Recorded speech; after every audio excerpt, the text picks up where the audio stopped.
These are the preview exercises for College Algebra Lesson 25. Number 1, use the graph of function f to answer each question. A, for what values of x is the function undefined?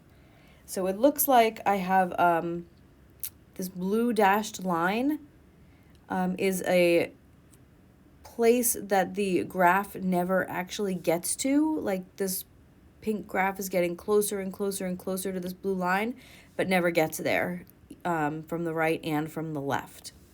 So I think x equals 1 is a place where the function is undefined. A vertical asymptote is the vertical line that the graph of f approaches but does not touch. The equation of the vertical asymptote in this case is x equals 1, that blue dashed line.